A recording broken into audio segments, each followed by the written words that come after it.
आराध्य देव के श्री चरणों में वंदन।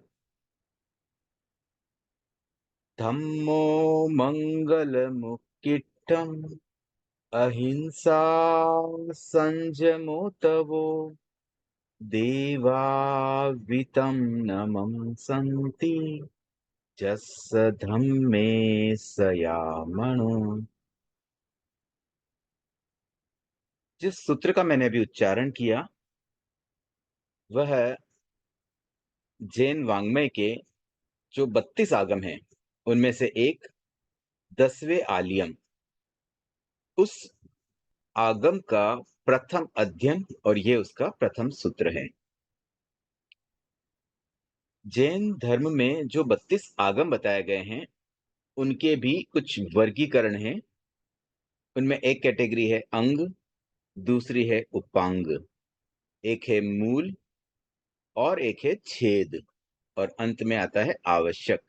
तो ये जो 5 कैटेगरी है उनमें मूल आगम है 4, उन मूल में एक है 10वें आलियम। इसके अतिरिक्त उस ग्रुप में अन्य आगम, उत्तराध्ययन, नंदी और अनुयोग द्वार है। तो ये जो 10वें आलियम सूत्र है इसमें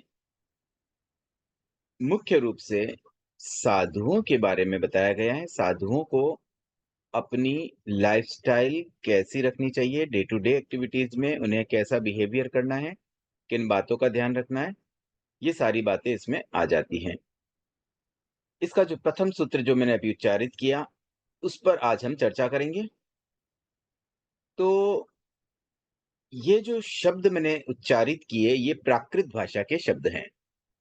उस समय जब भगवान महावीर का समय था, तत्कालीन सामान्य जनभाषा प्राकृत भाषा थी। जैसे नाउअडेज हम हिंदी में ज्यादा बोलते हैं, हिंदी, इंग्लिश या जो रीजनल लैंग्वेज होती है, चाहे गुजराती हो, मारवाड़ी हो, ये सारी आम बोलचाल की भाषाएं होती हैं। उसी प्रकार से उस समय प्राकृत भाषा पॉपुलर थी, जनभाषा थी।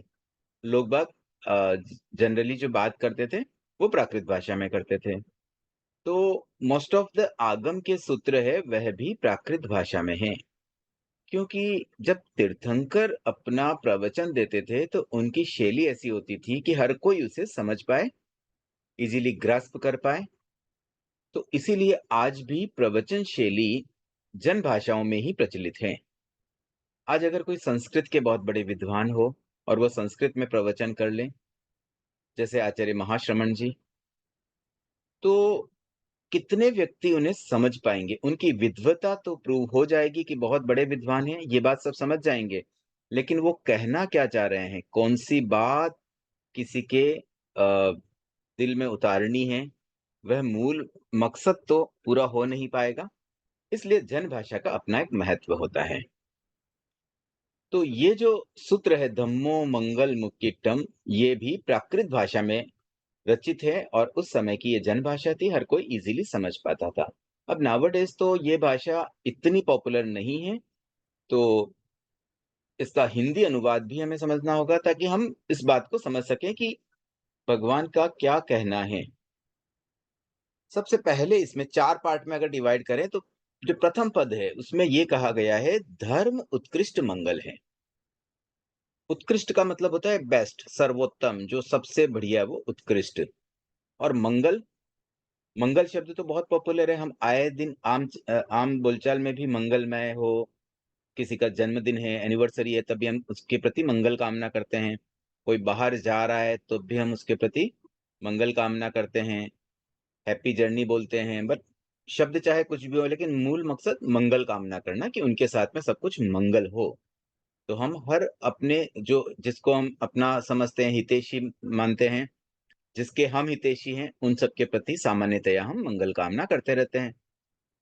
और कई बार जैसे हम कोई अच्छे काम के लिए जाते हैं तो मंगल पाठ भी सुन के जाते हैं। तो ये मंगल शब्द, हम अपने आप को मंगलमय अनुभव मतलब स्वयं भी मंगलमय होना चाहते हैं, दूसरों के लिए भी हम मंगल कामना करते हैं। तो मंगल होना मानो एक सामाजिक लेवल पर भी कहूँ तो बहुत एक अच्छा माना जाता है कि भाई मंगल अगर कोई हमारे लिए कामना भी करे मंगलमय की तो भी अच्छी बात है। हम किसी के लिए मंगल होने की बात कहें तो उसे भी एक आदर्श रूप समझा जाता है। तो यही मंगल, अब बताया गया सबसे बढ़िया मंगल क्या है। ऐसे तो कितने ही मंगल होते हैं। इस संसार में हम जब कोई अच्छा कार्य करते हैं तो उससे पहले जैसे कुछ मुहूर्त वगैरह के समय में श्रीफल नारियल का उपयोग होता है या ऐसी कितनी ही चीजें होती है जिससे भी हम वस्तुओं को भी मंगल कह सकते हैं, वो सब द्रव्य मंगल होते हैं। लेकिन व्हाट इज द बेस्ट मंगल? हमें तो बेस्ट चाहिए। बहुत सारी चीजें, अगर बहुत सारे ऑप्शंस, आप कपड़े खरीदने गए, बहुत तरह की ड्रेसेज वहां पड़ी, आपको तो सबसे बढ़िया चाहिए जो आपको पसंद आए, जो आपको सबसे अच्छी लगे। तो इसी प्रकार से मंगल भी कौन-सा ऐसा है जो सबसे बढ़िया है, उत्कृष्ट है। उस उत्कृष्ट मंगल के लिए बारे में बताया गया कि धर्म उत्कृष्ट मंगल है। मतलब धर्म से बड़ा और कोई मंगल नहीं। कोई और किसी भी प्रकार से मंगल कामना करे, कोई मंगल द्रव्यों का प्रयोग करे, लेकिन द बेस्ट वन इज़ धर्म। अब ये धर्म क्या है? धर्म शब्द भी बहुत कॉमन है। जैसे मंगल शब्द इतना कॉमन है ना, वैसे ही धर्म शब्द भी बहुत कॉमन है, बहुत पॉपुलर है। तो इस शब्द से हम क्या समझें? व्हाट इज़ धर्म? धर्म शब्द में जैसे मान लीजिए माता-पिता की कोई सेवा करें, तो वह भी एक धर्म है।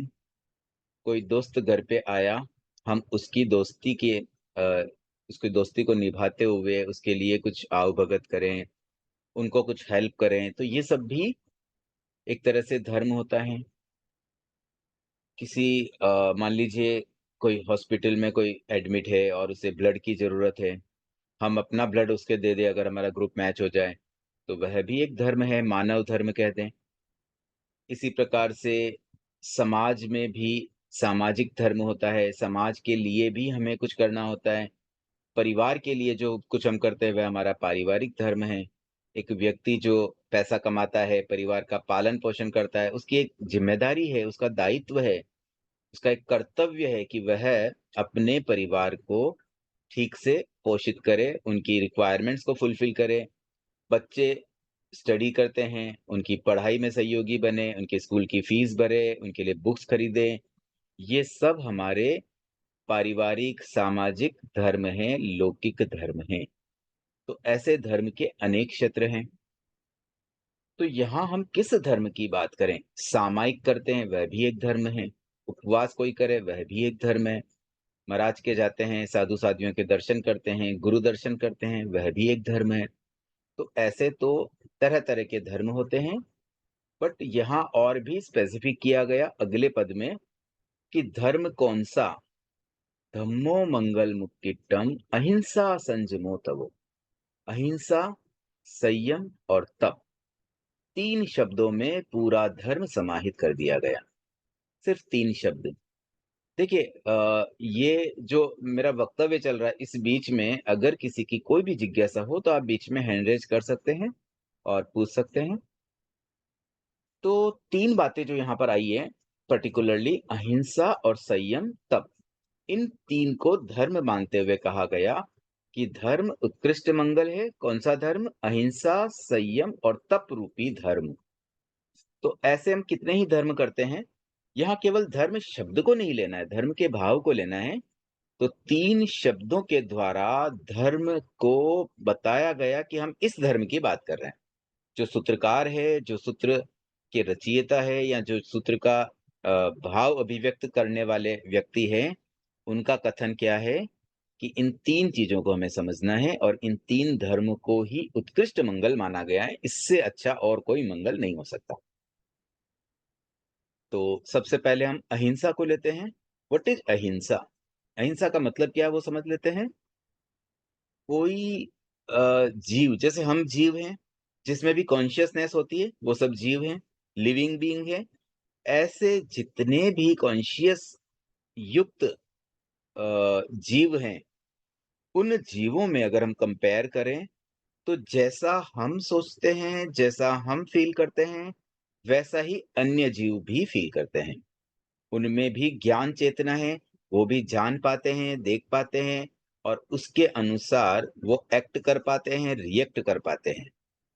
तो मेनली बात यही है कि जीव सब समान होते हैं और एक अपेक्षा से समान है, कुछ अंतर भी हो सकते हैं, बट इस दृष्टि से कि ज्ञान चेतना सब में होती है और अनुभूति सब में होती है, फ़ील सबको होता है। आज अगर किसी को कोई थप्पड़ मार दे, तो थप्पड़ खाने वाले व्यक्ति को फ़ील तो होता है। कोई किसी की इंसल्ट बना दे, जिसकी इंसल्ट बनती है, उसके मन में उस चीज़ की एक चुभन होती है, उसे दर्द होता है, उसे तकलीफ़ होती है। तो यही कॉन्शियसनेस सब जीवों में होती है। अब हम अगर किसी अजीब वस्तु की बात करें, मान लीजिए ये मोबाइल है, तो इस मोबाइल में क्या कॉन्शियसनेस है? इस मोबाइल को कोई गाली दे दे, इसको कोई थप्पड़ लगा दे, इसको गिरा दे, इसको चोट लग जाए, क्या इसे कोई फीलिंग आती है? तो ये जो फीलिंग वाली बात होती है, जो अनुभूति होती है, जो वेदना होती है, वह केवल लिविंग बीइंग में है। तो नॉन लिविंग बीइंग का कोई इश्यू नहीं है, लेकिन जो लिविंग बीइंग है, उससे हमारी वजह से कोई कष्ट न पहुँचे, कोई वेदना न हो, कोई भी दुखद अनुभूति न हो। जो भी एक फीलिंग आ रही है ना, हम उसकी बुरी फीलिंग्स में हम निमित्त ना बने। अगर इतना कोई कर ले, तो वह अहिंसक बन जाता है। तो अहिंसा का सीधा व्यावहारिक रूप यही बनता है कि किसी भी जीव को किसी भी प्रकार से हम कष्ट न दें, तो हम अहिंसक बन सकते हैं। अब इसको भी अगर और सूक्ष्मता से देखा जाए, तो इस संसार में तो अनंत-अनंत जीव हैं। अब मैंने किसी को कष्ट दिया, उससे मुझे तकलीफ हुई, अब और दूसरे जीव को कष्ट दिया, अगेन मुझे तकलीफ हुई। ये तो एक व्यावहारिक रूप दिख रहा है, लेकिन वास्तव में तो जब भी हम अहिंसा मतलब हिंसा करते हैं, तो हिंसा के कारण हमारे कर्मों का बंधन होता है। तब उन कर्मों को कैसे पता कि हम किसी को कष्ट दे रहे हैं या किसी और जीव की फीलिंग्स को, क्या कर्म दुनिया भर के अनंत जीवों की फीलिंग्स को चेक करते रहते हैं? किस जीव को क्या फ़ील हो रहा है और किस जीव ने उसके साथ गलत किया है, उसको मैं चेक करूँ और फिर उसके अकॉर्डिंगली उस जीव के जाके बंधूँ। इतना बड़ा टास्क कर्म तो नहीं कर पाएँगे। और कर्म कहाँ से आते हैं? कर्म तो जब कर्म चिपकते हैं, वह तो जिस व्यक्ति के जिस आत्मा के कर्म चिपकने वाले हैं, उसके आस-पास मतलब वो जो आत्मा जहाँ है, वहीं के कर्म उस जीव के चिपक जाते हैं।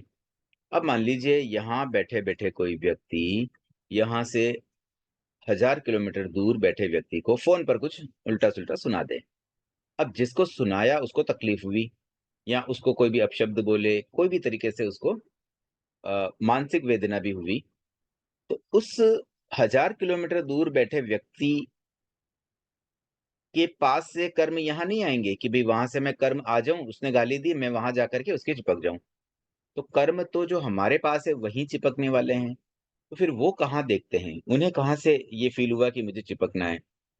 तो मेन जो हिंसा का रूप होता है, वो जो हिंसक व्यक्ति है, उसकी आत्मा में ही वह हिंसा पनपती है। कैसे पनपती है? कि जब उस व्यक्ति के भाव हिंसक होते हैं, भावना कुछ हिंसक हो जाती है, भावना आ गई कि उस व्यक्ति को मैं बुरा-भला कहूँ, उस व्यक्ति को मैं डाँटूँ, उस व्यक्ति को मैं कुछ सुनाऊँ, उसको कुछ मानसिक वेदना दूँ। जैसे ही ये भाव आए, आत्मा के साथ ही भावों का संबंध सीधा आत्मा से होता है, मन भी उसके बाद की चीज़ है, शरीर तो और बाद की बात है। तो पहले ये भाव आए, फिर उस भाव के अनुसार मन में विचार आते हैं और फिर उस विचारों को इम्प्लीमेंट करते हुए हमने फ़ोन उठाया, नंबर डायल किया और बोल दिया। अब यहाँ पे वचन भी बाद में हुए। एक्टिविटी, शरीर की एक्टिविटी, मन की एक्टिविटी वचन की एक्टिविटी, ये 2 तो बहुत बात की बात है। उससे पहले मन की एक्टिविटी हुई, मन में विचार आए और उससे भी पहले की बात आती है भाव। तो जैसे ही किसी जीव के मन में ये भावना आई कि मैं कुछ ऐसा हिंसात्मक कार्य करूँ, तो दैट मोमेंट उसी समय वह कर्म उस आत्मा के चिपक ही जाते हैं। तो मेन हिंसा का संबंध भावों से होता है। ये जो उसके बाद की एक्टिविटीज़ होती है, चाहे कोई फिज़िकल एक्टिविटी कर ले, चाहे कोई वर्बल एक्टिविटी करे या कोई मेंटल एक्टिविटी करे। ये तो एक्टिविटी तो मानो बाद में रिप्रेज़ेंट हो रही है, बट मूल तो भावों से ही सब कुछ हो जाता है।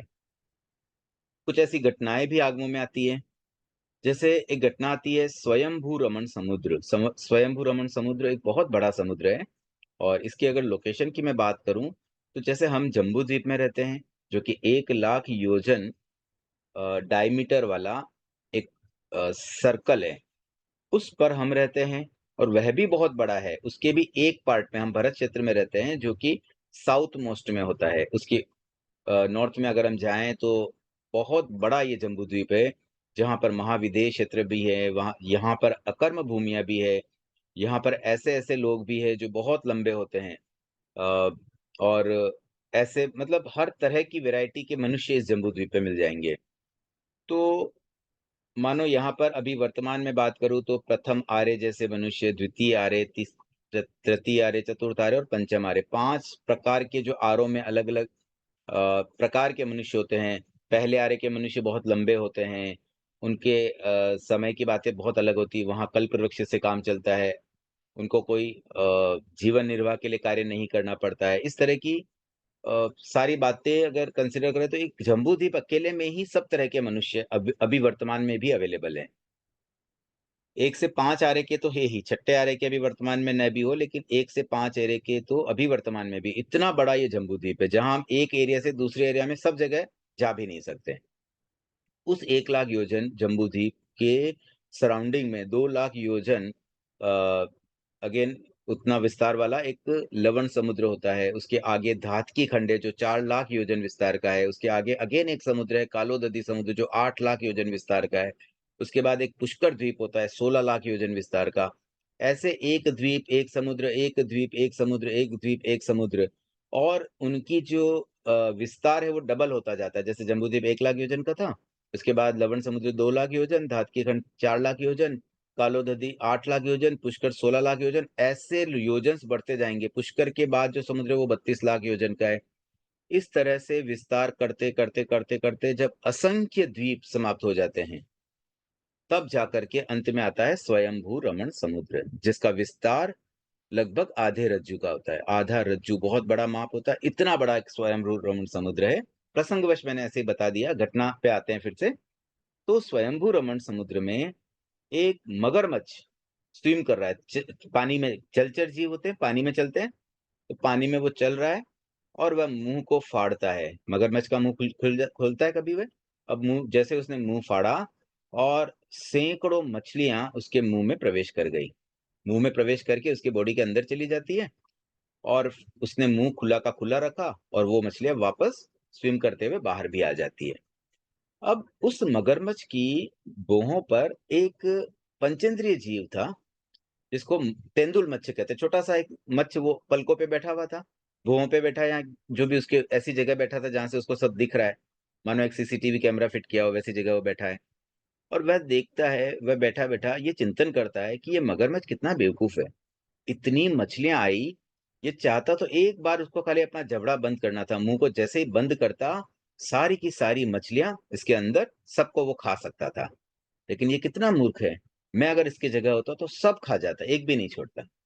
अब ये भाव जैसे उसके मन में आए और वहाँ उसके पाप कर्म का बंधन हुआ और वो हिंसा का भागी बना और कैसी हिंसा?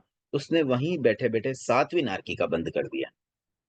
तो ऐसी कुछ घटनाओं से हमें समझ में आता है कि न तो उसने कोई मछली को मारा, न उसका इतना सामर्थ्य था कि वो मार सके, लेकिन सिर्फ़ एक इमेजिनेशन, विजुअलाइज़ेशन और भावों में उस तरह की बातें ला कर के भी वह हिंसक बन गया। तो हिंसा करने के लिए एक्चुअल जीव का मरना और एक्चुअल जीव को तकलीफ होना भी आवश्यक नहीं है। हमारे अगर भाव ऐसे हैं, जो जीवों को कष्ट दे सकते हैं, तो वहीं हम हिंसक बन सकते हैं। तो इस सूत्र में भगवान ने कहा कि अहिंसा धर्म है। तो अहिंसा किस रूप में? कि हमारे भावों में ऐसी विशुद्धि रहे कि हम किसी जीव को न मारें, किसी जीव को कोई कष्ट न पहुँचाए, हमारे द्वारा, हमारे निमित्त से, हमारे कारण से हम किसी भी प्रकार से किसी जीव को कष्ट पहुँचे, इस तरह की एक्टिविटी में कहीं न इन्वॉल्व रहे, न हमारे मन में ऐसे भाव आए। अगर ऐसी भावना हम रखते हैं, तो हम सही मायने में अहिंसक बन सकते हैं। ऐसे तो देखिए अहिंसक होना इतना आसान नहीं है क्योंकि डे टू डे लाइफ में कितनी-कितनी ऐसे हमें टास्क करने पड़ते हैं। जैसे हम खाना बनाते हैं, अब खाना बनाते हैं तो वनस्पति कायिक जीवों की हिंसा हो जाती है।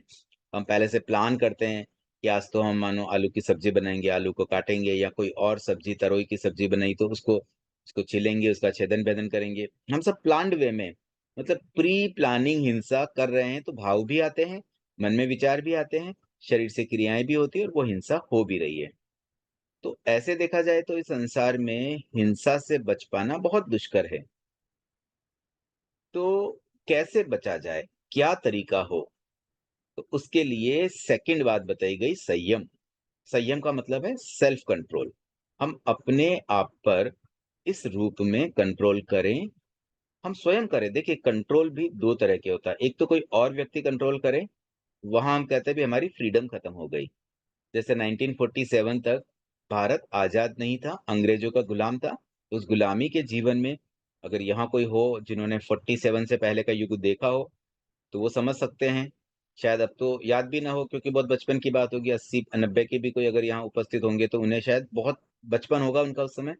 लेकिन हमने पास सुनी होगी हमारे ग्रैंड पेरेंट्स से या हमारे पूर्वजों से कुछ बातें, तो हमें पता चलेगा कि उस समय हमें फ्रीडम नहीं थी। हम जो काम जैसा करना चाहें वैसा नहीं कर पाते थे। We have to follow the rules imposed by अंग्रेज। तो उनके द्वारा जो नियम बना है उसको हमें फॉलो करना पड़ता था। तो ये चीज़ किसी को अच्छी नहीं लगती है। हम चाहते हैं हमें फ्रीडम मिले और फ्रीडम के हर कोई पक्षधर होता है कि सबको फ्रीडम मिलनी चाहिए। आज अहिंसा की भी बात करें तो वहाँ भी फ्रीडम है। हम किसी को नहीं बाँधे मतलब हम उनको फ्री रखें। तो फ्रीडम सबको अच्छी लगती है।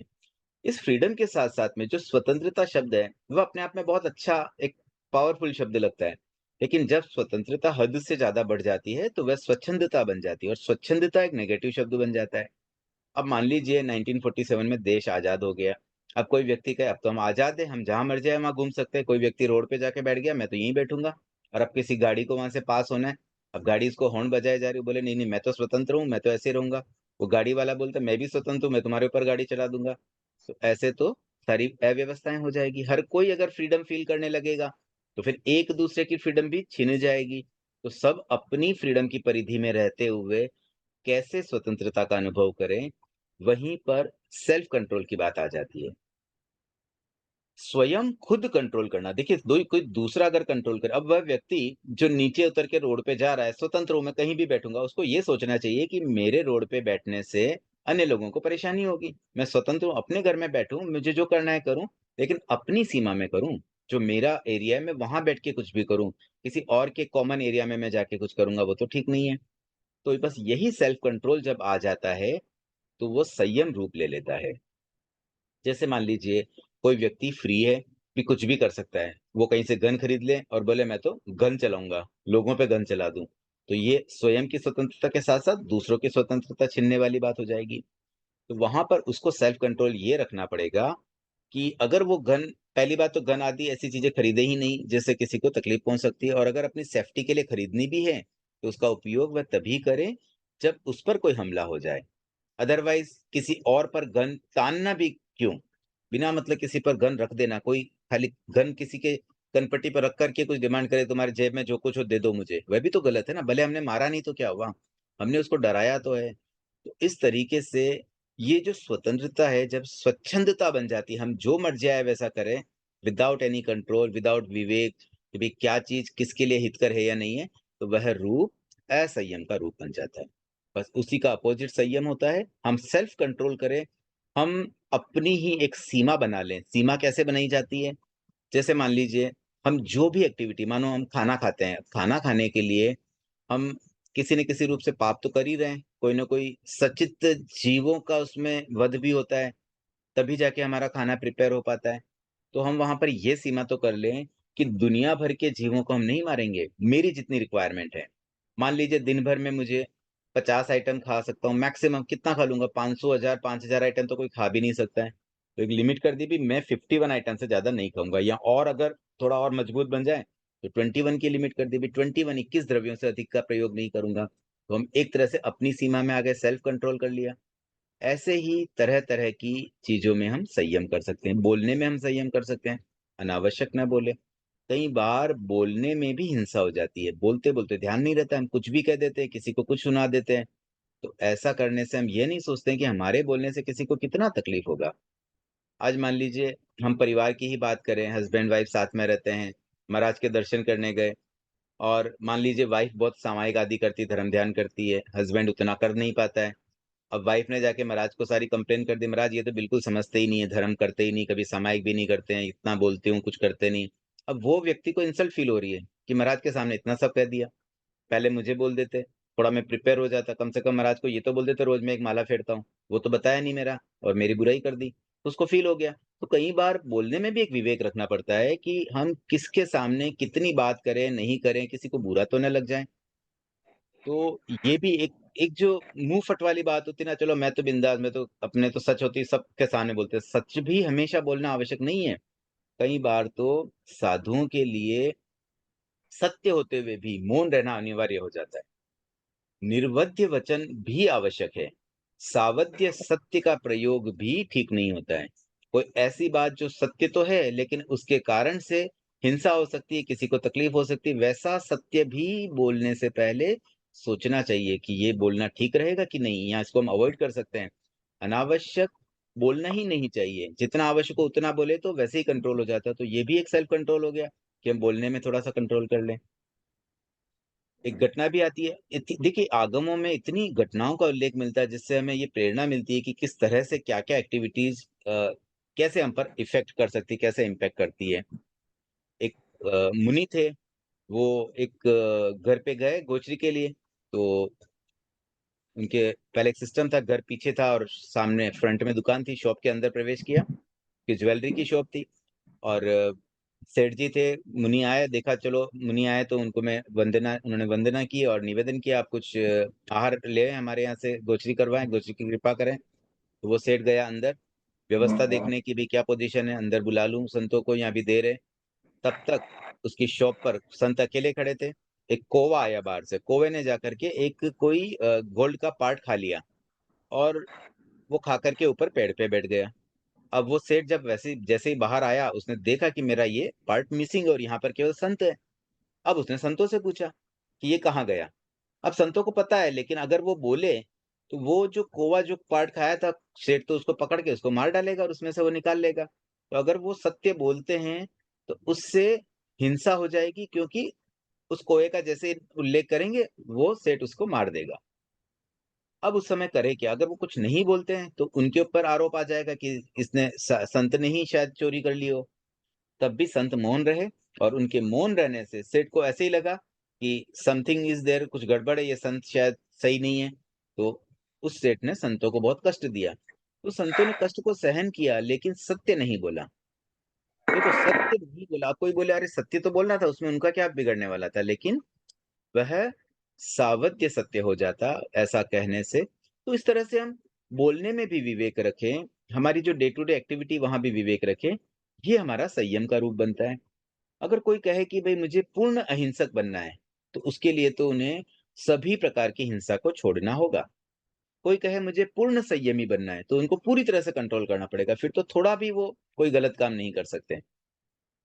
तो पूर्णता हो जाए बहुत अच्छी बात है, लेकिन जब तक पूर्णता न हो, आंशिक रूप से भी अगर पालन किया जाए, तो वह भी धर्म है। धर्म का आंशिक पालन भी धर्म है, पूर्ण पालन भी धर्म है। पूर्ण पालन से अधिक लाभ मिलेगा, आंशिक पालन से पार्टली फॉलो करने से कम लाभ मिलेगा। तो जैसे साधु जो होते हैं ना, 5 महाव्रतधारी, जब दीक्षा ले लेते हैं व्यक्ति, तो वो पूर्ण संयमी बन जाते हैं, वो पूर्ण अहिंसक बन जाते हैं। वे 3 करण 3 योग से सावध्य कार्यों का लाइफ टाइम त्याग कर लेते हैं। द मोमेंट दे त्याग करते हैं, ये जैसे ही बोला भई ये सब त्याग है, उसके साथ ही वो एक नॉर्मल श्रावक से, नॉर्मल गृहस्थ से साधु बन जाते हैं। 1 मिनट पहले उन्हें कोई पूछता नहीं था, उनके कोई चरण स्पर्श नहीं करता था और 1 मिनट बाद में तो उनसे कई मतलब बड़ी उम्र के व्यक्ति भी उनको चरण स्पर्श करने लगे। इतना उसमें डिफरेंस आ गया, सिर्फ़ एक त्याग है बोलने से।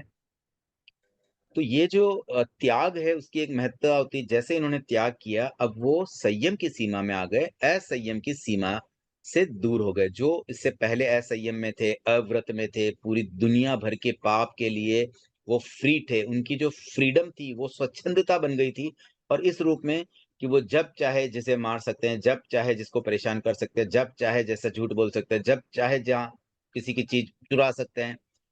किसी के साथ सेक्स कर सकते हैं, कोई चीज़ उठा सकते हैं, परिग्रह कर सकते हैं, मतलब जितनी चीज़ें स्वच्छंदता थी, उन सब पर अंकुश आ गया। एक पल में जैसे त्याग किया, पूरी तरह से वो उस परिधि में आ गए, संयम की परिधि में, और इतने बड़ी मतलब उनका एक लेवल बन गया, उनका स्टेटस इतना अपग्रेड हो गया। तो ये संयम बहुत बड़ा मतलब तब बड़ा धर्म है, बहुत बड़ी बात होती है तो पूर्ण संयम का पालन अगर कोई करना चाहे तो उसके लिए साधु बना जाता है। लेकिन जो व्यक्ति कमज़ोर होते हैं, अपने आप को इतना सक्षम नहीं पाते हैं कि पूरी तरह से पाप कार्यों से बच करके अपनी लाइफ़ जी सकें, तो ऐसे व्यक्तियों के लिए भगवान ने एक रास्ता बताया कि आप आंशिक रूप से संयम करो, आप आंशिक रूप से अहिंसक बनो। उस तरीके उसमें क्या होता है कि हम एट लीस्ट अनावश्यक हिंसा से बचें, हम अनावश्यक जो अव्रत हमने कर रखे हैं, उससे हम बचें। तो उसका तरीका क्या?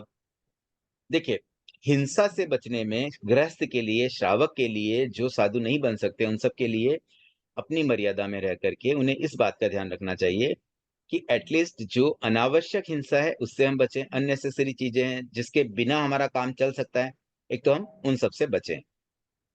दूसरी बात ये होती है कि आवश्यक हिंसा में भी अल्पीकरण करें।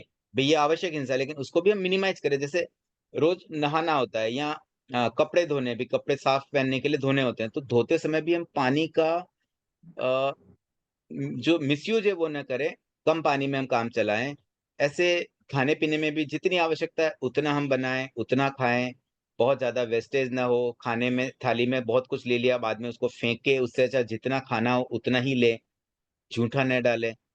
और कपड़ों आदि के संबंध में भी ऐसे हो सकता है कि भई जैसे साल भर में मान लीजिए हम 40-50 ड्रेसेस पहन सकते हैं, तो हम उससे ज़्यादा क्यों रखें कि भई पूरा खुला ना रखें, हम नियम ले लें कि भई मुझे साल भर में 100 से ज़्यादा ड्रेस नहीं लेनी। 100 बड़ी परिधि ले लें, ताकि 50 तो हम ईज़िली कर सकें।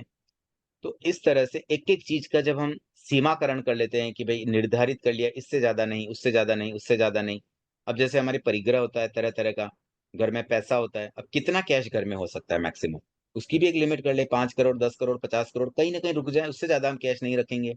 अब दुनिया में तो कितना ही पैसा है, अरबों-खरबों रुपए भी अगर हो तो उससे भी और ज़्यादा पैसा हमें मिल जाएगा। देवताओं की संपत्ति तो और अधिक होती है। तो कहीं न कहीं ये सीमाकरण बहुत महत्वपूर्ण होता है। तो संयम को श्रावक कैसे पाले, उसके लिए एक बढ़िया उपाय है 12 व्रत। आप लोगों में से कइयों ने 12 व्रत लिए भी होंगे और अगर नहीं लिए हुए हैं तो इस पर विचार करें। अगर आप सारे व्रत न ले सकें, तो आप उनमें से कुछ व्रत लें। 12 व्रत अगर कोई लेना चाहे समझ-समझ करके तो उसके मैंने यूट्यूब पर पूरी मतलब ऑनलाइन क्लासेज के माध्यम से पूरा समझाया हुआ है और उसकी यूट्यूब रिकॉर्डिंग भी अवेलेबल है। तो आप वो सुन करके एक-एक व्रत को समझ सकते हैं और उनमें से जो आपको ठीक लगे, सारे आप न ले पाएँ। देखिए सबकी अपनी-अपनी लिमिटेशन होती है। हर व्यक्ति का की क्षमता एक जैसी नहीं होती है। कोई कुछ ज़्यादा कर सकता है। अब जैसे कोई तपस्या भी करते हैं, कोई मांस-खमन तब भी आसानी से कर ले और कोई उपवास भी बड़ी मुश्किल से कर पाता है। तो अपना-अपना सामर्थ्य होता है। कोई व्यक्ति तपस्या में कमज़ोर है, तो वो स्वाध्याय में अच्छा हो सकता है, उसका ज्ञान अच्छा हो सकता है।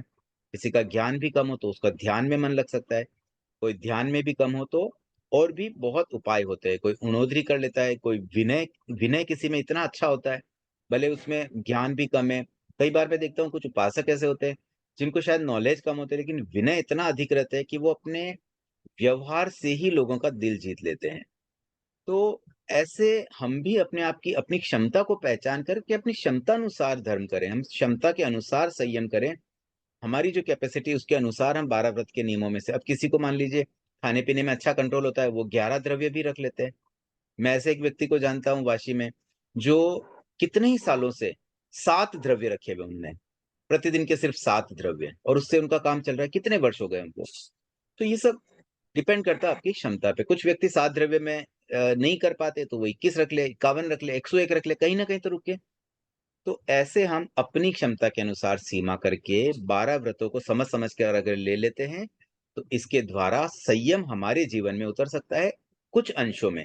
भले कुछ अंशों में हो, लेकिन कम से कम हम शुरुआत तो कर रहे हैं, कहीं न कहीं उस दिशा में आगे तो बढ़ रहे हैं। एक जंगल में आग लग गई और जब आग लगती है तो पशु-पक्षी व्याकुल परेशान हो जाते हैं, इधर-उधर भागते हैं, कुछ बचाव का भी उपाय करते हैं। तो वहाँ पर एक चिड़िया बैठी हुई थी, छोटी-सी चिड़िया, वो देख रही थी कि आग लगी हुई है।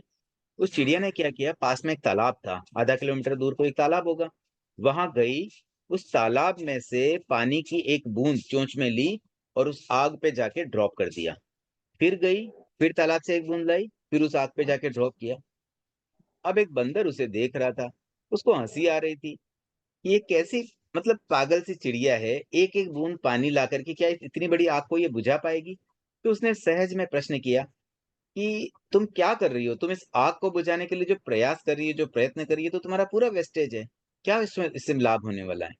तो उस चिड़िया ने बड़ा सुंदर उत्तर दिया कि जब कभी भी उस चीज़ की एक लिस्ट बनाई जाएगी कि इस आग को बुझाने में कौन-कौन लोग थे, उसमें मेरा नाम रहेगा और इस आग को देखने वाले तमाशाबीन लोगों में तुम्हारा नाम रहेगा। तुम बैठ के तमाशा देख रहे हो, मैं एटलीस्ट उसके साथ तो हूँ, मैं कहीं न कहीं उस पॉज़िटिव वे में तो हूँ कि मुझे भी आग बुझानी है। भले मेरे एफर्ट से कुछ कम हो, अधिक हो, लेकिन अल्टीमेटली तो उसका जो इफ़ेक्ट है, वो ये होता है कि हम उसके साथ हैं, हम पॉज़िटिव हैं। तो यही बात हमारे धर्म के लिए भी एप्लीकेबल है कि जब हम संयम में रहते हैं, 12 व्रत में रहते हैं, तो कहीं न कहीं हम उस लिस्ट में हैं कि हम भी कंट्रोल करना चाहते हैं। हम सेल्फ कंट्रोल करने में उसके पक्षधर है, हमारे मन में भावना वह है। अब भले हम कम कर पाएँ, कोई व्यक्ति कह दे कि मैंने तो 101 द्रव्यों की सीमा रखी, कोई दूसरा उसका मज़ाक बना ले, कौन-सी बड़ी बात है? 101 कोई खाता भी है क्या? कोई खा भी सकता है क्या 100 द्रव्य एक दिन में? तो ये कौन-सी बड़ी चीज़ हो गई है? लेकिन एट लीस्ट उसका एफर्ट तो है ना, उस दिशा में कि वह संयम करना चाहता है। आज उसने 101 किया, कल 51 पे भी आएगा और परसों 21 पे भी आएगा। लेकिन कोई अगर करेगा ही नहीं, तो वह तो इतनी बड़ी असंयम की दुनिया में स्वच्छंदता से घूम रहा है, जिसे कोई रोक भी नहीं पाएगा। तो इस तरह से हम व्रतों की सीमा में अगर आते हैं, तो इस संयम रूप को थोड़ा अ, अपने भीतर ला सकते हैं। तो अहिंसा और संयम इन 2 धर्मों को हमने समझा। अब तीसरी बात आती है कि कविता जी आप म्यूट रखिए ना, मैं बार-बार आपको म्यूट करता हूँ, आप फिर अनम्यूट हो जाते हैं, डिस्टर्ब होता है आवाज़ से। तो हम तप की बात कर रहे थे कि ये तप क्या होता है और तप कैसे किया जाए? निर्जरा को तप कहते हैं। अब देखिए वैसे 2 धर्म के 2 रूप होते हैं, संवर और निर्जरा। संवर मतलब संयम में संवर आ गया और निर्जरा इसका थोड़ा अलग तरह का टास्क है। संवर के द्वारा तो क्या होता है कि जो कर्म आत्मा के निरंतर चिपक रहे हैं, हमारे बिहेवियर के कारण या हमारे मिसडीड के कारण जो हम गलत कार्य करते हैं या टेक्निकल कह दूँ तो आश्रव के कारण आत्मा के जो कर्म चिपक रहे हैं, उसे रोकने का कार्य करता है संवर, यानी कि संयम, यानी कि सेल्फ कंट्रोल। और जो कर्म ऑलरेडी आत्मा के चिपके हुए हैं, उनको निर्जरित करने का कार्य करती है निर्जरा। निर्जरा या तप कह दो, वो कर्म निर्जरा का एक हेतु बनता है। तो ऐसे तो कर्म जो बंधे हुए हैं, वो स्वतः ही निर्जरित हो ही जाएँगे। जब उसका समय पूरा होगा, एक्सपायरी हो जाएगी, तब वो निर्जरित हो जाएँगे। लेकिन इतना लंबा समय कौन वेट करे? कोई तकलीफ हमें 10 साल तक आने वाली है, हम तो चाहते हैं अभी 5 दिन में तकलीफ से दूर हो जाएँ। कोई व्यक्ति बीमार है, डॉक्टर ने कह दिया अभी आपको बेड रेस्ट करना पड़ेगा 6 महीने तक। तो हम चाहते हैं अभी 6 महीने कोई बेड रेस्ट थोड़ी है, तो आप कुछ दवाई दो, हमें 3 दिन में ठीक कर दो। तो हम चाहते हैं जल्दी ठीक होना। बस वैसे ही हमारे कर्म जो आत्मा के चिपके हुए हैं, वैसे तो वो भी एक दिन हो जाएँगे खत्म, जब भी उनका समय पूरा होगा। लेकिन इतना कौन रुके? तो हम क्या करते हैं, उनको पहले से ही खत्म करने के लिए, पहले से ही उनको आत्मा से अलग करने के लिए कुछ प्रयास करते हैं और वही प्रयास तप के रूप में होते हैं। और जो निर्जरा के 12 भेद है, वही तप के भी भेद हो गए। तो इनमें अनशन, उणोदरी, भिक्षाचरी, रस परित्याग आदि-आदि इस तरह के जो खाने-पीने से संबंधित है कि खाने पे हम कंट्रोल करें। तो अनशन में जैसे हमने मान लो उपवास कर लिया, 24 उपवास किया, बेला-तेला, चोला-पंचोला ऐसी कोई तप की 6 माह तक की तप अनशन में आ जाती है। तो उससे भी कर्मों की निर्जरा होती है, बंधे हुए कर्म दूर हो जाते हैं। एक चीज़ और ध्यान रखें साथ में कि जब भी हम तपस्या करते हैं तो तपस्या में भी हमारी भाव शुद्धि रहे। आजकल ऐसा प्रायः देखने को मिलता है, प्रायः तो नहीं कह सकता हूँ, कहीं-कहीं देखने को मिलता हो कि तपस्या करने वाले व्यक्ति के मन में भाव कुछ अलग चलते हैं। उनके मन में भाव ये रहते हैं कि मेरी तपस्या लोग जानें, मेरी उससे इज़्ज़त बढ़े, मेरे सम्मान बढ़े, मुझे सम्मानित किया जाए, मुझे पुरस्कृत किया जाए, लोग मेरा रिस्पेक्ट करें, मेरी आके साता पूछें। लोग मेरे घर में आए मिलने के लिए, मैं उन सबको खाने पे बुलाऊँ ताकि सब लोगों को पता चले कि मैंने तपस्या की है, मेरी तपस्या की अनुमोदना करेंगे तो मेरा और नाम बढ़ेगा, मेरी गुडविल बढ़ेगी। कई बार ये भी बातें मन में आ सकती है, तो ऐसी बातें मन में ला कर के तपस्या करना ठीक नहीं है। तपस्या तो हम आत्मशुद्धि के लिए करें। आत्मशुद्धि का मतलब आत्मा के जो कर्म लगे हुए हैं, उन कर्मों को दूर निकालेंगे तो आत्मा अपने आप शुद्ध होती जाएगी। तो उस उद्देश्य से अगर हम तप करते हैं, तो उस तपस्या का फल भी बहुत अधिक हो सकता है। तो हम ये भी ध्यान रखें कि निर्जरा का कोई भी प्रयोग करें हम, चाहे अनशन करें या उणोदरी करें। उणोदरी का मतलब जितनी इच्छा उससे कम खाना, मतलब वहाँ भी कंट्रोल कि भई मुझे मान लो 4 रोटी की भूख है, मैं 3 ही खाऊँ, 2 ही खाऊँ। इसी प्रकार से रस परित्याग, भिक्षाचरी ऐसे अलग-अलग जो प्रयोग हैं, उसमें हम कहीं न कहीं कंट्रोल करते हैं। बस ये जब भी कोई ये प्रयोग करें, एक तो क्या होता है सहज में, अब कोई व्यक्ति अब जैसे कई बार है ना बच्चे उठते हैं 8-8, 9-9 बजे तक, तो वो बोले हमारे तो वैसे ही नौकार से आ जाते हैं, हमारे तो वैसे ही पोरसी आ जाती है। वैसे ही पोरसी आ जाना, ये तो आपके प्रमाद की वजह से हो रहा है। लेकिन मूल बात तो अगर आपकी भावना ये रहे कि हम 7 बजे भी उठे, हमारा ये त्याग है, हम प्रॉपर त्याग कर ले कि इतने बजे तक मुझे नहीं खाना है, तो त्याग का अपना एक अलग महत्व होता है।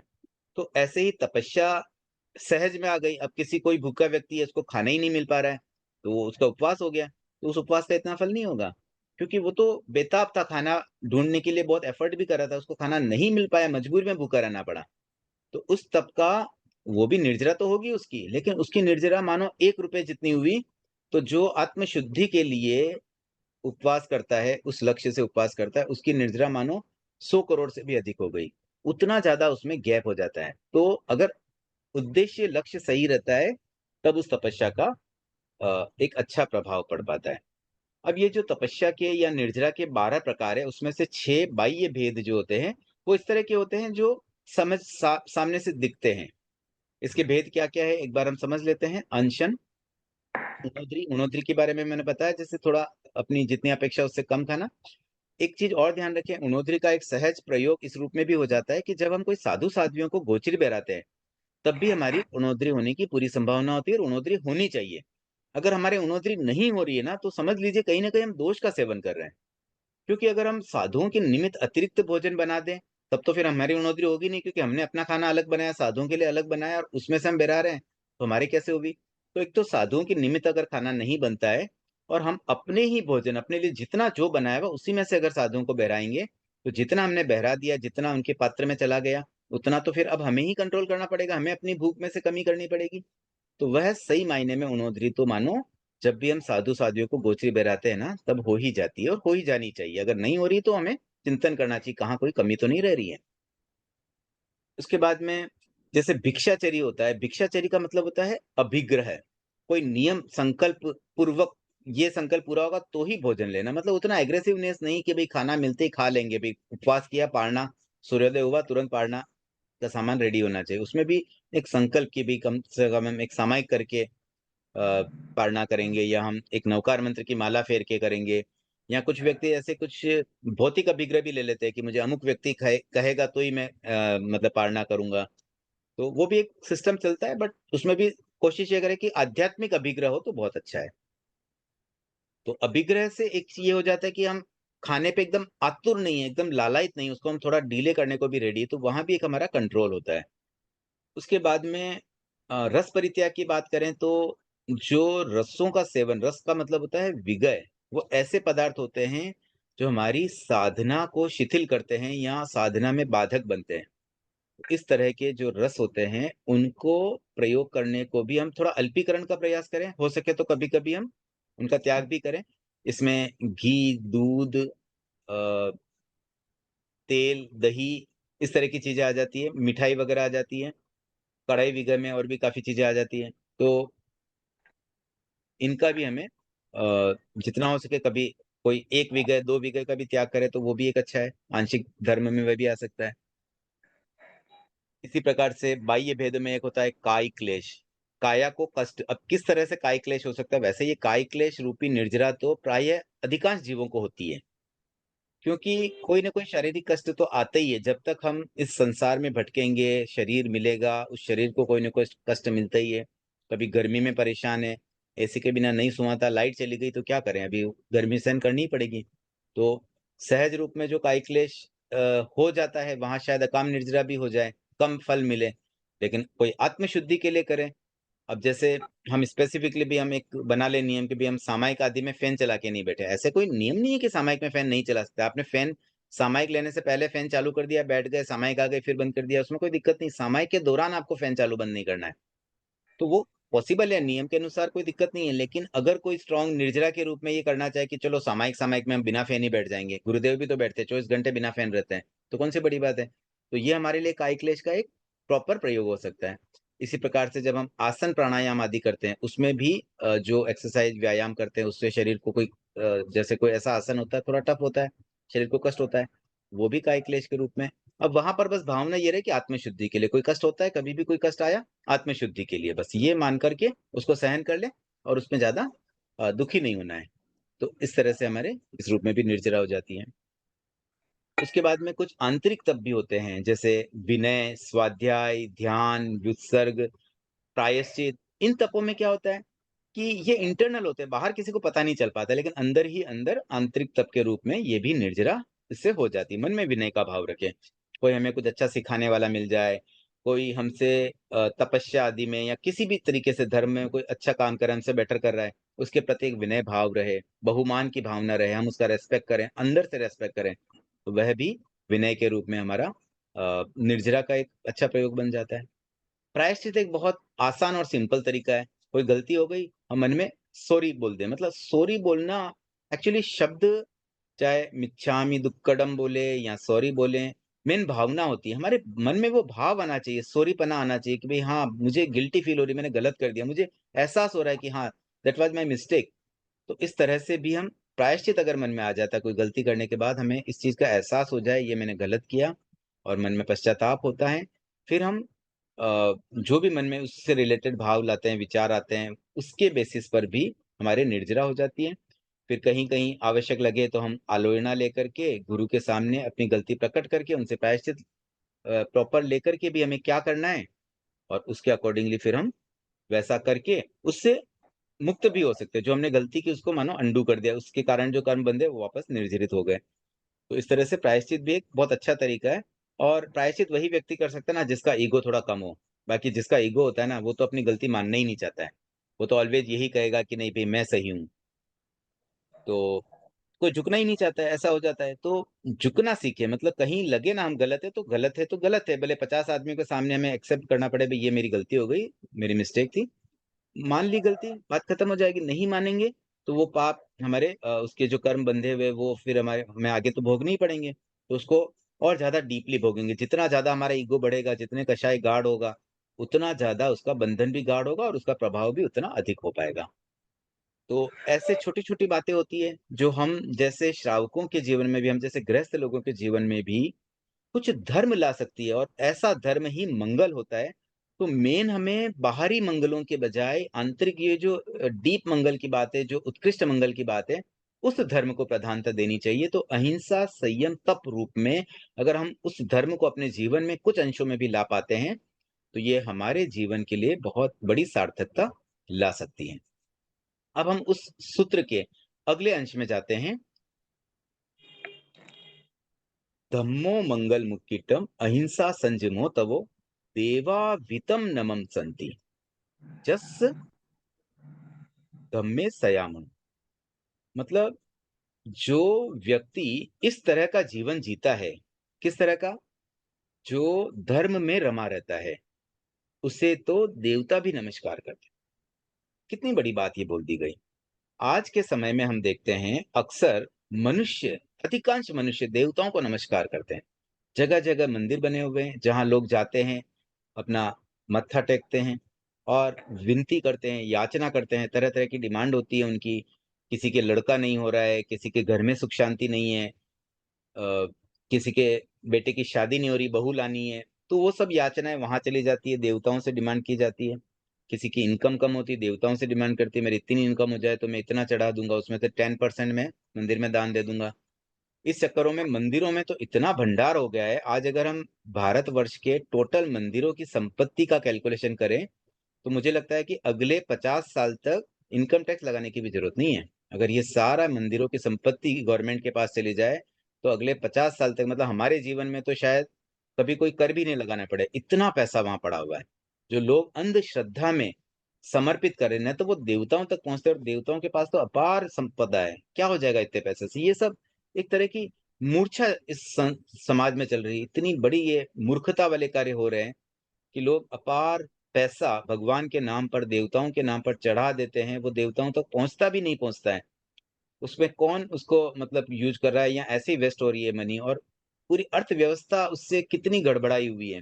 इस चीज़ को कोई समझ नहीं पाते हैं और उन देवताओं को हम देखिए देवताओं के प्रति अशातना नहीं करते, देवता भी हमारे जैसे जीव है, हम अहिंसक हैं और हम किसी के भी प्रति मन में कोई ऐसी बात नहीं करना चाहते कि उन्हें कष्ट पहुँचे। ये एक कॉमन बात बताई जा रही है कि मैं किसी देवता की अशातना नहीं करता हूँ और देवताओं का अपना स्थान है, अपना उनका भी व्यक्तिगत जीवन है, वो भी जीव है हमारे जैसे, उन्हें भी कोई कष्ट ना पहुँचे, वो भी साता में रहे, उनकी भी साथ सब कुछ अच्छा हो, वो भी जल्दी से जल्दी मोक्ष जाए, हम तो सबके प्रति यही मंगल कामना करें। लेकिन इस चीज़ को फैक्ट को समझना ज़रूरी है, इसलिए मैं ये बात कह रहा हूँ कि भगवान ने कहा है, आगमों में लिखी गई बात तो पत्थर की लकीर होती है। जब वो कह रहे हैं कि हम जो श्रावक हैं, हम जो ऐसे व्यक्ति जो अहिंसा, संयम, तप को धर्म के रूप में अपना रहे हैं, ऐसे व्यक्तियों को तो देवता भी नमस्कार करते हैं। कुछ तो लॉजिक होगा ना, हम तो पूरा उल्टी गंगा बह रही है यहाँ तो। यहाँ तो सब हम ऐसे लोग हम देवताओं को नमस्कार करते हैं, हम देवताओं के सामने झुक रहे हैं। यहाँ ईगो की बात नहीं है कि हम झुके, वो झुके, बात ये है कि हम उनसे याचना क्यों करें? हम श्रावक हैं, अपने पुरुषार्थ पर भरोसा करें।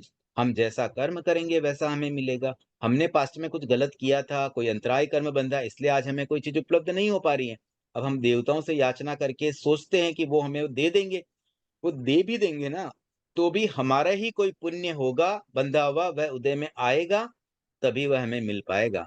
वो हमारे ही पुण्य को हम पर ही खर्च करवा करके क्रेडिट ले जाएँगे। आज कोई सेठ है, उसके पास बहुत पैसा है, नौकर ने कहा, "सेठ जी जूस ले लो, सेठ जी आप बीमार हो गोली ले लो, मैं डॉक्टर के ले जाता हूँ।" लेकिन पैसा तो सेठ जी का ही खर्च हो रहा है ना, नौकर को तो सैलरी मिल रही है फ्री में, तो कौन-सी बड़ी बात हो गई है? हम किसी से याचना करें, वो हमें दे देंगे, वो कोई अपने पास से नहीं देते, हमारे ही पुण्य हम पर ही खर्च करके ऐसा फ़ील करवाएँगे कि मानो उन्होंने सब कुछ कर दिया। तो इस चीज़ को थोड़ा जो गंभीरता से समझ पाता है ना, तब ये बात समझ में आती है कि देवताओं का सम्मान करना, ये जो जीव भी सब जीवों का हम सम्मान करते हैं, उनका भी रिस्पेक्ट करते हैं, उनकी आशातना नहीं करना, उन्हें कष्ट नहीं देना, उनके बारे में हम मन में भी कोई बुरी भावना न लाएँ। यहाँ तक तो सब अच्छा है, अहिंसा का प्रयोग है। लेकिन जब हम याचना करने लगते हैं, हम उनके सामने झुकने लगते हैं और उस मिथ्यात्व में चले जाते हैं कि वही सब कुछ है, वही हमें दे सकते हैं, हमारा उद्धार वही कर पाएँगे, वहाँ पर हम अपने कॉन्सेप्ट को गलत करके कर्मों का बंधन करते हैं और वो बंधे हुए कर्म फ्यूचर में हमें बहुत तकलीफ देंगे। तो यहाँ समझना ये है कि देवता कैसे हमें नमस्कार कर सकते हैं। गुण स्थानों के बारे में आपने सुना होगा। सामान्यतः हम श्रावकों का गुण स्थान है 5वाँ और देवताओं का गुण स्थान कौन-सा होता है? मैक्सिमम चौथा। 1 टू 4 तक पॉसिबल है, मैक्सिमम चौथा। चौथे के ऊपर वो नहीं जा सकते और हम तो 5वें में जा सकते हैं और अगर हम सच्चे सम्यक्तवी है, सच्चे धार्मिक है, सच्चे व्रती है, श्रावक है, तो हमारा तो 5वाँ गुण स्थान हो जाता है। तो डेफ़िनेटली हम गुण स्थान के क्रम में उनसे ऊपर हैं। आज साधु छठे गुण स्थान के, उनके पास कोई पैसा नहीं, कोई संपत्ति नहीं, फिर भी हम उनके सामने नतमस्तक होते हैं, अपना मस्तक उनके चरणों में पूरा समर्पित कर देते हैं। क्यों? क्योंकि वो हमसे ऊपर है। कैसे ऊपर है? छठे गुण स्थान में, उम्र के हिसाब से नहीं। एक 9 साल का बच्चा भी अगर संत बन जाए, तो एक 80-90 साल का वृद्ध व्यक्ति भी अपना मस्तक उनके चरणों में लगा देता है। अंतर क्या हुआ?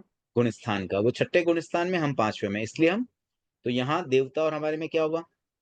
वो चौथे में, हम 5वें में। तो डेफ़िनेटली लॉजिकली सिद्धांतिक रूप से तो देवता ही श्रावक को नमस्कार करेंगे। कौन करेंगे? जो सम्यक्ति होंगे, जो समझदार होंगे, वही के देवता करेंगे डेफ़िनेटली। तो जब ये चीज़ पॉसिबल है तो फिर हम उल्टी गंगा क्यों बहाएँ? आज के समय में जो स्थितियाँ देखने को मिलती है कि लोग जिस तरीके से देवताओं को जिस रूप से कर रहे हैं, मतलब अमुक जगह जाना है, बस ले गए, ये किया, मेरी तो इतनी श्रद्धा है, मेरा इतना है, भक्ति भावना जो हम प्रकट करते हैं। देवताओं के लिए क्यों? तीर्थंकरों के लिए करें, भगवान के लिए करें। भगवान कौन है? अरिहंत और सिद्ध, ये 2 ही तो तीर्थंकर, यही 2 ही तो भगवान होते हैं। इनकी पूजा करें, इनके इनके प्रति मन में भाव वंदना हो, रिस्पेक्ट हो, भाव पूजा हो, इस रूप में अगर हम करें, तब तो वो सार्थकता लेगी, हमारी आत्मशुद्धि में कुछ योग बुद्धि बनेगी। हम सिर्फ़ अपने वर्तमान जीवन में कुछ पलों के सुख के लिए, थोड़े से एक आंशिक इतना छोटा सुख होता है, उसके पीछे जो मिथ्यात्व पाल रहे हैं या जो गलत एक्ट कर रहे हैं, उनके कारण से कहीं हमें बहुत अधिक फ्यूचर में कष्ट न भोगने पड़ें। इस चीज़ को ध्यान में रखते हुए इस सूत्र के मर्म को समझें कि मूल जो बात होती है, उत्कृष्ट मंगल तो धर्म है, इससे बड़ा और कोई मंगल नहीं है, इससे बड़ी और कोई सत्ता हमें नहीं दे सकता। अहिंसा, संयम, तप, इनको अगर हम अपने जीवन में अपना लेंगे तो न हमें किसी के सामने याचना करनी पड़ेगी, न हमें किसी प्रकार से कुछ परेशान होने की जरूरत है। हम किससे बचने के लिए करते हैं? कई बार एक भय रहता है कि हम मर न जाएं, कहीं हमें कोई कष्ट न दे दे, कहीं हम हॉस्पिटलाइज न हो जाएं। अरे कष्ट हो भी गया, उसको सहन करेंगे तो निर्जरा हो जाएगी, वह भी आत्मशुद्धि। मर भी गए तो अगले भाव में फिर से जन्म ले ही लेंगे, आत्मा तो कभी मरती नहीं है। तो तकलीफ कहाँ है? क्यों हम परेशान हैं? क्यों हम दुखी हैं? सच्चा श्रावक तो जैसा जो मिलता है ना उसमें संतुष्ट भी हो जाता है और हैप्पी रह पाता है, और उसका मन आत्मा में ही रमा रहता है। रात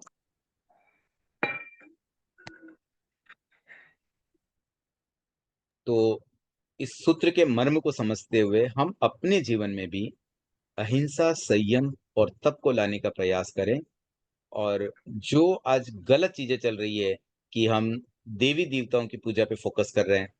कई बार तो जैसे घरों में मंदिर आदि रहते हैं, दिया बत्ती करते हैं, और अब कोई जैन होते हैं, भगवान महावीर की भी मूर्ति लगा देंगे, उनकी भी तस्वीर लगा देंगे, गुरुदेव की भी तस्वीर हो जाती है, उसके साथ साथ में और भी नाकोड़ा भैरव की या कोई भी हो, मतलब मैं एक्स वाई जेड किसी का पर्टिकुलर नाम तो नहीं लेना चाहता हूँ, तरह तरह की और भी तस्वीरें लगा जाती है, उनकी पूजा भी होती है, अगरबत्ती भी चलती है, दिया भी जलता है। इस तरह की सावध्य क्रियाएं भी होती है धर्म के नाम पर। सबसे बड़ी बात, इसको धर्म समझा जाता है। एक तरफ भगवान महावीर की तस्वीर है, उसी के पास में दूसरी तस्वीर, मतलब उसको धर्म समझ करके जो हम कर रहे हैं ना, ये बहुत बड़ी हमारी एक भ्रांति हो सकती है।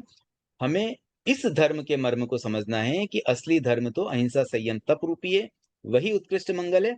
और ऐसे धर्म में जिसका मन रम जाए, उसे तो देवता भी नमस्कार कर सकते हैं। ये आगम वाणी है, ये भगवान की वाणी है, और भगवान जो कहते हैं ना, वो गलत नहीं होता है, वो कभी रॉन्ग नहीं जाएगा, ये शाश्वत बात है। तो इस बात को समझना है और जीवन में अपनाना है। धम्मो मंगल मुक्तिटम के अंतर्गत आज हमने ये समझा कि सही धर्म का रूप क्या है। ऐसे हमने शुरू में जो मैंने एग्जाम्पल दिए थे, जैसे माता पिता की सेवा करना, किसी को ब्लड देना, ये भी एक धर्म है, लेकिन ये सांसारिक धर्म है। इस धर्म से संसार बढ़ता है, आत्मशुद्धि धर्म नहीं है। तो आत्मशुद्धि धर्म को हम समझे, उन दोनों की पहचान करें। कौन सा धर्म आत्मा की शुद्धि करेगा, कौन सा धर्म संसार चलाने में हेल्पफुल रहेगा। हम इस संसार में रहते हैं तो सांसारिक धर्म को अवॉइड नहीं करना है, उसे भी हमें अपनी लिमिट में फॉलो करना चाहिए। माता पिता की सेवा करना भी बहुत आवश्यक है। किसी को ब्लड नीड होती है, उसको देना भी जरूरी है।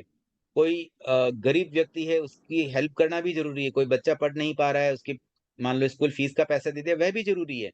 लेकिन इस चीज को समझे कि ये सांसारिक धर्म है, इससे आत्मशुद्धि नहीं होती है। आत्मशुद्धि का धर्म अलग है, संसार का धर्म अलग है। हम इसमें बैलेंस करें, जहां जरूरत होगी वहां सांसारिक धर्म भी करेंगे, लेकिन उससे हमारे कर्मों की निर्जरा होगी ऐसा न समझे। वह एक हमारा कर्तव्य निर्वहन है। इस संसार में रहते हैं, कुछ लोगों से हम भी अपेक्षा करते हैं, हमसे भी लोग अपेक्षा करते हैं, चलिए वो भी हमने धर्म पूरा किया। लेकिन मेन आत्मशुद्धि धर्म से हम चुके नहीं। हमारे दिन भर की लाइफस्टाइल में कुछ ना कुछ समय हमारे आत्म धर्म में भी निकले, आध्यात्मिक कार्य में भी निकले। जो उत्कृष्ट मंगल रूपी धर्म है, अहिंसा, संयम, तप, उस उन कार्यों में भी हम समय दें, उन एक्टिविटीज में भी हम इन्वॉल्व हो। और इस तरह की अगर हमारी लाइफस्टाइल होगी तो कुछ सार्थकता हम ले पाएंगे। इस मानव जीवन जो हमें मिला है, दुर्लभ रेयर चीज होती है, उसको जीते जीते हम कुछ तो एक अच्छी चीज, कुछ एक दुर्लभ चीज कर पाएंगे, और इसका सदुपयोग हो पाएगा, एक सार्थकता हम ले पाएंगे। तो इस जीवन को सार्थक करने के लिए हम आध्यात्मिक धार्मिक कार्यों में लगे और आध्यात्मिक धर्म को समझे और उसे अपनाने का प्रयास करें, इसी भावना के साथ। ओम अरहम। कोई जिज्ञासा अगर हो तो पूछ सकते हैं, नहीं तो क्लास को एक बार एंड करना चाहूंगा। हाँ रेखा जी। जय Jinendra sir.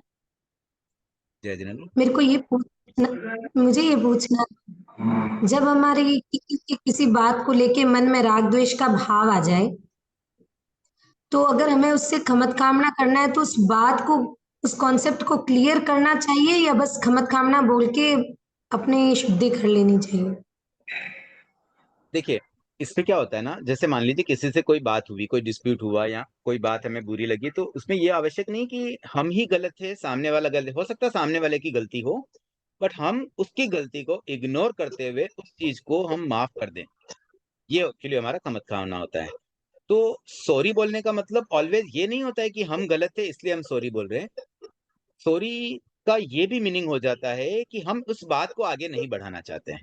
Let's finish this. आपने कुछ बोल भी दिया ना, तो I am just ignoring this, मैं उस बात को भूलने के लिए तैयार हूँ। तो उस अपेक्षा से भी खमत-ख़ाना हो जाता है। खमत-ख़ाना में 2 चीज़ें आती हैं, क्षमा माँगना और क्षमा देना। तो कहीं-कहीं हो सकता है कि 100% गलती सामने वाले की, हमारी 1% भी गलती नहीं हो। किसी ने कोई गलती की और फिर उसपे भी हमें सुना दिया, उसके मन में ही कोई बुरे भाव थे मान लो।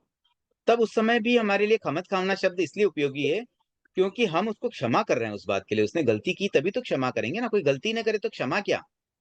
तो क्षमा माँगना और देना दोनों शब्द खमत-ख़ाना में आते हैं, इसलिए खमत-ख़ाना तो हर परिस्थिति में कर ही लेना चाहिए। ठीक है। ठीक है, तो और कोई जिज्ञासा नहीं है? एक बार मैं क्लास को यहीं एंड करता हूँ। तब से जय जिनेंद्र, ओम